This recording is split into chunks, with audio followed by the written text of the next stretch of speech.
Muito bem, senhoras e senhores, meu nome é Carlos Henrique, sejam bem-vindos a mais um vídeo aqui no canal do Mercúrios.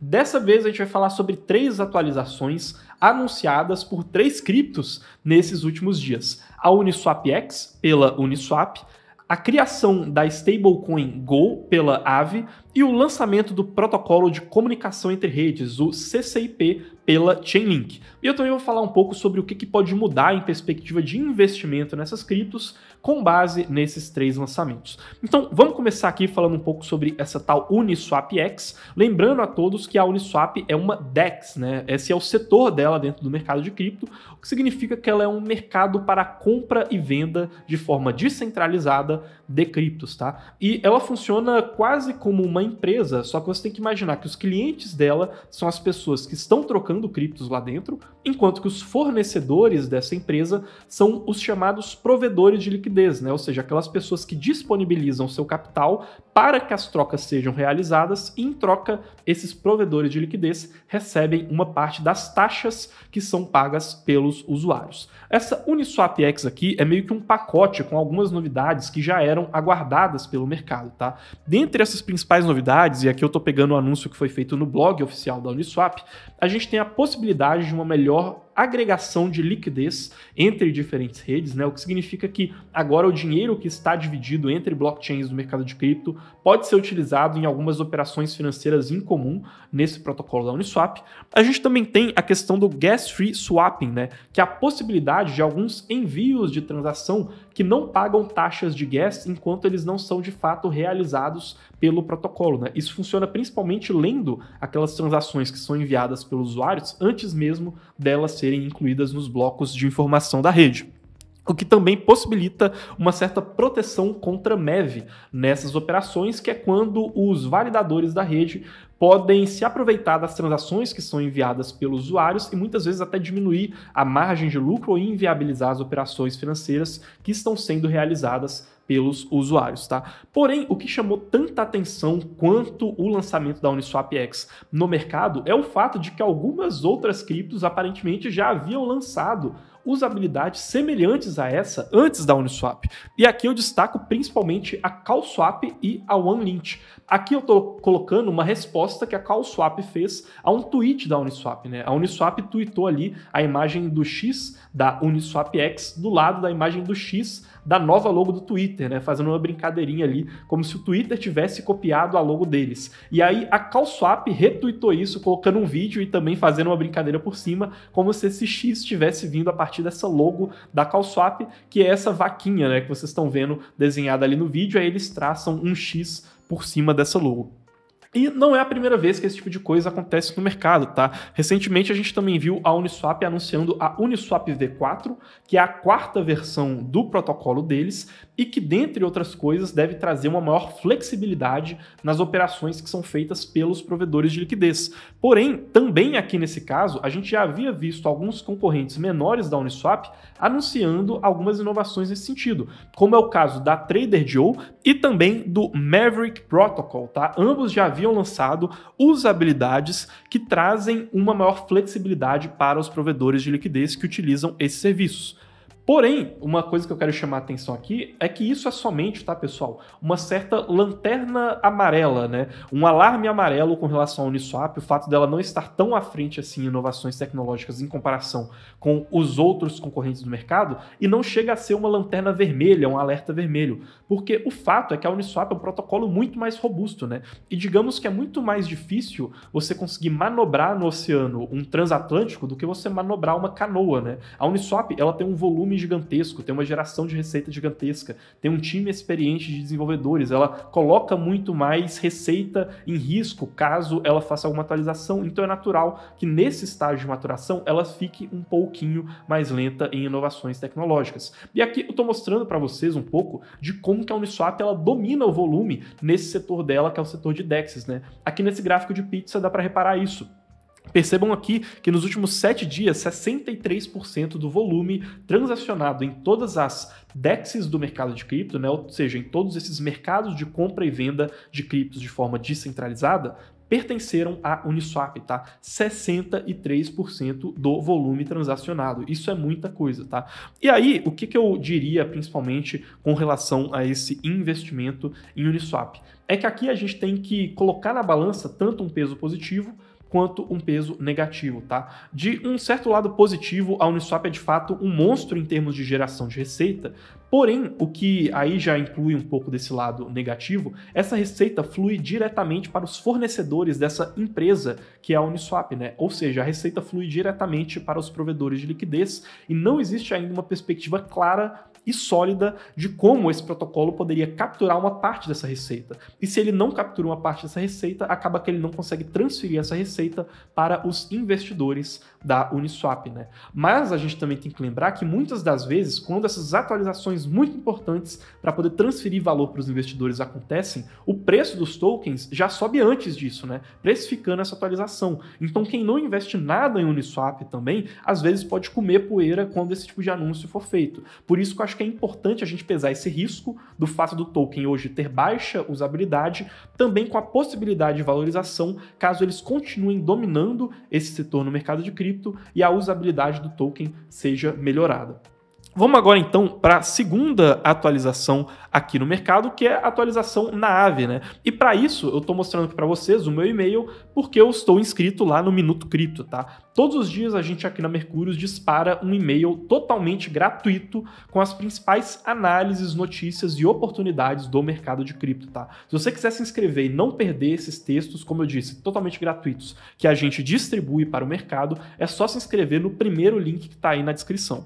E eu abri aqui o Minuto Cripto porque um dos últimos Minutos Criptos que a gente disparou foi justamente falando sobre a Go, essa nova stablecoin da Aave, tá? Então, pessoal, o que é uma stablecoin? Uma stablecoin é uma cripto que replica o valor de um ativo com valor financeiro mais estável, tá? E aí entra principalmente stablecoins de dólar.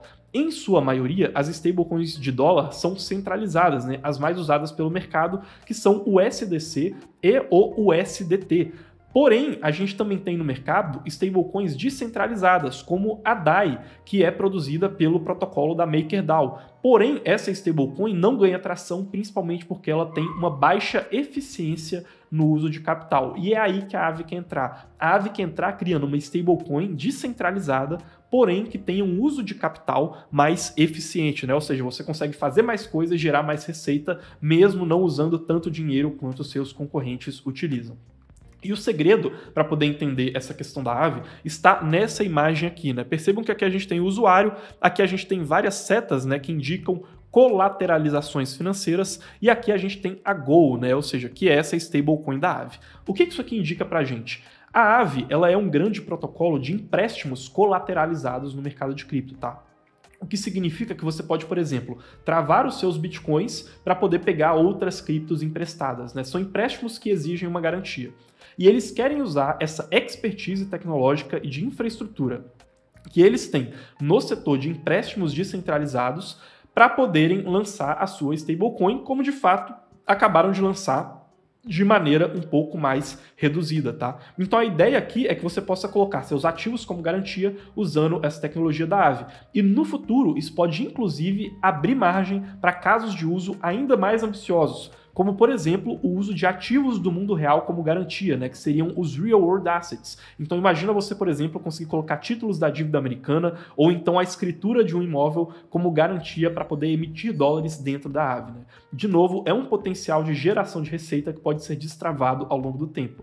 Assim como no caso da Uniswap, a Aave também tem essa problemática de conseguir aumentar suas margens apenas quando ela obter um ganho de escala muito grande, né? Ou seja, ela realmente vai funcionar apenas em um momento que ela de fato funcione, né? Aqui eu digo economicamente sustentável, apenas em um momento em que o mercado cripto se amplie muito, tá? O que pode colocar ela como uma beneficiária caso a gente veja uma expansão muito grande no mercado, mas também pesa um pouco naquela questão de usabilidade do token, que hoje está restrito ao staking dentro do protocolo ali para o safety model, que é meio que o colchão de segurança desses empréstimos da Aave, né? Então ela até já tem uma certa usabilidade, porém ela também tem que ser expandida e essa questão também tem que ser pesada negativamente na hora de fazer alguma alocação, assim como é o caso da Uniswap, tá?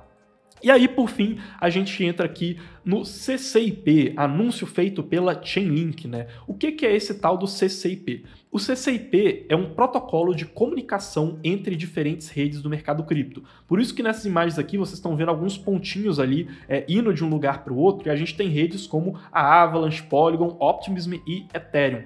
A ideia, pessoal, é o seguinte: a Chainlink, ela hoje tem um produto muito bom no mercado, que é o chamado Price Feeds, que é uma rede de oráculos. Essa rede é responsável por trazer informações do mundo real e colocar essas informações dentro das redes do mercado de cripto, né? Então podem ser informações como números aleatórios, como preço de ações, como preço do ouro, como dados meteorológicos, tá? E dessa forma, eles têm uma expertise tecnológica de infraestrutura muito boa para poder fazer a transmissão de dados. Então o que eles querem fazer aqui é tornar isso mais específico para poder abarcar um caso de uso mais ambicioso, que é no caso essa comunicação entre as redes do mercado cripto, né? Porque esse é um caso de uso que, caso dê errado, pode trazer consequências catastróficas, né? Eles querem fazer coisas muito ambiciosas, como por exemplo, permitir que você leve criptos de uma rede para outra, tá? De forma que não perca tanta segurança em comparação com uma rede nativa, por exemplo. Então é um protocolo que realmente pode crescer muito no futuro. O produto que eles lançaram já, né, há um bom tempo e que já é largamente utilizado pelo mercado, que é o Price Feeds, né, ou seja, a rede de oráculos, como eu disse, já é muito utilizado, já é muito bom. E esse CCIP também tende a ser um protocolo tecnologicamente muito avançado, tá? E que pode até mesmo criar um padrão dentro do mercado de cripto. Porém, como nem tudo é perfeito, assim como no caso de Uniswap, assim como no caso de Aave, no caso da Chainlink a gente também tem que fazer algumas ressalvas, tá? Pessoal, olha só, esse gráfico aqui que eu estou mostrando para vocês aqui com o meu mouse mostra a receita que é gerada para essa rede de oráculos da Chainlink, né? Ou seja, o quanto que as pessoas estão comprando tokens Link e aí elas usam esse token Link como se fosse uma ficha de festa junina, né? Para pagar para um serviço. Então elas usam esse token Link para pagar esses oráculos e comprarem esse serviço de oferecimento de preços pela Chainlink. Aqui a gente está vendo esse gráfico mensal, né? Percebam, por exemplo, que juntando esse mês inteiro, a gente teve aí uma receita de 1,5 milhões de dólares, tá? Para a utilização desse serviço da Chainlink. E agora eu estou mostrando aqui para vocês a comparação disso com o volume que a gente tem de mercado de Chainlink, né? Percebam que a gente viu aqui, nessas últimas 24 horas somente, um volume de 1,03 bilhão de reais de tokens Link no mercado, né? O que isso significa? Que a demanda para poder comprar tokens Link e utilizar esse serviço da Chainlink, em comparação com o volume total circulante, é uma demanda muito fraca para poder fazer preço no token da Chainlink, tá? Esse é o maior alerta. Além, lógico, né, do fato de que a maior parte desses tokens Link, né, uma grande parte, está nas mãos do time de desenvolvimento que faz vendas, né? Ou seja, acaba vendendo esses tokens na cabeça do varejo para poder bancar o desenvolvimento do protocolo, né? Então percebam, a gente muito dificilmente, a não ser que a gente veja um ganho de escala monstruoso nesse protocolo, a gente vai ver ele de fato criando uma demanda compradora no mercado. E o mesmo, né? Se isso é válido até para o Price Feeds, né? Para a rede de oráculos, como eu disse para vocês, né? Que é um protocolo que já está há muito tempo no mercado, quem dirá então para o CCIP, que eles acabaram de lançar, né? Aqui vocês estão vendo a receita diária que foi gerada aí nesse protocolo e vocês podem perceber ali que está na casa de milhares de dólares por dia, né? O que novamente não gera uma pressão compradora relevante quando a gente está falando aqui de um volume de mercado na casa dos bilhões de reais por dia que está circulando. E isso porque a gente está num período de baixa do mercado, entendeu? Então, o que eu acho que é extremamente importante a gente ficar atento no caso da Chainlink? E que pode, de fato, fazer preço no caso de Chainlink, se a gente olhar, talvez, para uma expansão um pouco menor do mercado e para uma necessidade menor de amadurecimento dos produtos, que pode só acontecer a longo prazo. É a questão do staking de Chainlink, tá? O stake de Chainlink seria o travamento de tokens Link para ajudar a assegurar a confiança e a segurança da rede que eles já possuem no mercado. Esse stake de Chainlink, ao longo dos próximos 18 a 24 meses, esse sim pode criar uma pressão compradora de Chainlink no mercado mais relevante para poder fazer preço, tá? A questão da Chainlink hoje é que, como eu disse, eles têm uma tecnologia muito boa, um dos times mais profissionais no mercado de cripto, porém o produto deles hoje não é capaz de gerar demanda compradora por tokens Link, tá? E no caso desse token, como ele é um token de utilidade, né, não é um token que pode representar ali uma utilização de receita no futuro, pelo menos a princípio, né, como é o caso de Uniswap e Aave, então isso acaba sendo muito mais sensível, né? E como eu disse, existe um alto percentual da circulação desse token ali nas mãos do time de desenvolvimento, tá? Então, fiquem muito atentos com isso. De novo, é importante pesar tanto o lado negativo quanto o lado positivo também aqui nessa análise de Chainlink, e lembre-se de acompanhar a questão do staking de Chainlink, tá, pessoal? Espero que vocês tenham gostado desse vídeo aqui. Lembrando, se inscrevam no Minuto Cripto, que vai estar aí na descrição para vocês,